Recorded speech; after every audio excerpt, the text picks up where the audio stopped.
गोकुळची रणधुमाळी, सहकार की सत्तेचा सुपर गेम, 5400 सभासद आणि सत्ता मिळवण्यासाठी लागणारी मॅजिकल फिगर म्हणजे 2701 मते. नमस्कार, मी प्रेरणा मोहिते आणि तुम्ही पाहताय तारा न्यूज. कोल्हापूरच्या सहकार चळवळीचा कणा असलेल्या गोकुळ संघामध्ये आता फक्त निवडणूक नाही तर सत्तेचा सुपर गेम सुरू आहे. 25 संचालक, 2 स्वीकृत आणि 1 शासन नियुक्त संचालक. पण खरी लढत आहे नियंत्रणाची. 2 गट की 3 शक्ती केंद्रे. सध्या चित्र असं दिसतंय की राजश्री शाहू आघाडी म्हणजेच महाडिक गट उत्पादकांच्या मुद्द्यावर आक्रमक भूमिका आणि दुसरी बाजू म्हणजे राजश्री शाहू शेतकरी आघाडी. मुश्रीफ नरके बंटी पाटील गट. महाडिक गटातील राहुल पाटील यांनी दिवंगत अजित पवारांच्या राष्ट्रवादी गटात प्रवेश केल्यामुळे समीकरण ढवळले. दरम्यान चेअरमनपदी नावेद मुश्रीफ यांची निवड आणि चर्चेत मात्र देवेंद्र फडणवीस यांचा प्रभाव. म्हणजे सहकार की थेट राजकीय हस्तक्षेप, हा मोठा प्रश्न आहे. महायुती फॉर्म्युला लागू झाला तर?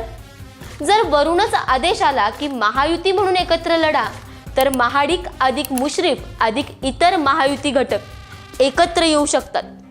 पण तिहेरी लढत कशी शक्य आहे? इथेच खेळ रंजक होतो. परिस्थिती क्रमांक 1. बंटी पाटील वेगळे उभे राहिले तर? बंटी पाटील काँग्रेसशी निगडीत आहेत. जर त्यांनी स्वतंत्र भूमिका घेतली तर महायुती संयुक्त पॅनेल ही पहिली, दुसरी होतील बंटी पाटील पॅनेल आणि तिसरी आणि महत्त्वाची होईल ती नाराज, बंडखोर आणि स्वतंत्र गट म्हणजे तिहेरी लढत. परिस्थिती क्रमांक 2. महाडिक पूर्णपणे विलीन झाले नाहीत तर? महाडिक गटाने पूर्ण एकत्रीकरण टाळून स्वतंत्र ओळख ठेवली तर महाडिक, नंतर मुश्रीफ नरके महायुती गट आणि तिसरी म्हणजे बंटी पाटील, सरळ 3 कोणांची चुरस. परिस्थिती क्रमांक 3. तिकीट वाटपात बंड. महायुती जरी अधिकृत असली तरी तिकीट वाटपात नाराजगी, स्थानिक पातळीवर बंड, उत्पादकांचा स्वतंत्र पॅनेल. यामुळे अधिकृत पॅनेल अधिक बंडखोर अधिक काँग्रेस अशी तिहेरी समीकरणे. म्हणजेच 2701 मतांचा किल्ला, पण गणित गुंतागुंतीचं. 5400 सभासद जिंकण्यासाठी 2701 मते. तिहेरी लढतीत काय होईल? प्रत्येक गट 1800 ते 2000 मतांवर अडू शकतो. थेट बहुमत मिळणं कठीण. 300 ते 500 मतांचा छोटा गट किंगमेकर ठरू शकतो. निकाल 100-200 मतांच्या फरकाने लागू शकतो. विश्वास पाटील आणि अरुण डोंगळे यांचा झुकाव ज्या बाजूला असेल तिकडे समीकरण झुकण्याची शक्यता. गोकुळ फक्त दूध संघ नाहीये, तो ग्रामीण अर्थकारणाचा कणा आहे. येथील निकालाचा परिणाम थेट जिल्हा बँक, साखर कारखाने, स्थानिक स्वराज्य संस्था यावरही होईल.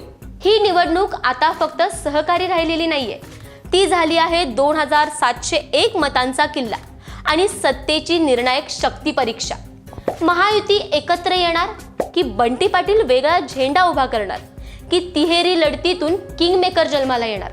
कोल्हापूरची नजर खेळली आहे, कारण 2701 हा आकडा ठरणार आहे सत्तेचा पासवर्ड.